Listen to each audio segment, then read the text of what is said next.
যেখানে বাঘের ভয় সেখানেই সন্ধ্যা হয়। ভাবলাম যে এক্সাম দিয়ে বাড়িতে চুটিয়ে ঘুম পারবো, কিন্তু সেটা আর হলো না। হ্যালো গাইস, চলে এসেছি আবারও আজকে নতুন একটা মিনি ভ্লগ নিয়ে।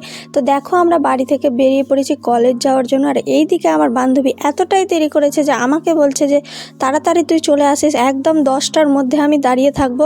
তো ও কিন্তু অনেকটাই লেট করেছে আসতে। তো যাই হোক, তো আমরা তোমাদের সাথে কথা বলতে বলতে দেখো চলে আসলাম আমাদের শামসি কলেজ। তোমরা কে কে শামসি কলেজে পড়ো? আমি কিন্তু শামসি কলেজে পড়ি। তো এই যে দেখো আমরা চলে আসলাম, আর এইদিকে দেখলাম যে বাইরে এসে এখানে নাকি সরস্বতী পুজো হয়েছিল। যেহেতু আমাদের বাড়িতে অনেক দূর কলেজ থেকে, সেই জন্য সেরকম আসা হয় না। তারপর রাস্তায় দাঁড়িয়ে থাকতে থাকতে মা ফোন করলো, যে মা ফোন করে বললো যে আমরা আসছি। এইদিকে দেখো এদের জন্য দাঁড়িয়ে থাকতে থাকতে অনেকক্ষণ লেট হলো। আজকের মিনি ব্লগটা এই পর্যন্ত, দেখা হবে নেক্সট কোনো মিনি ব্লগে। টাটা।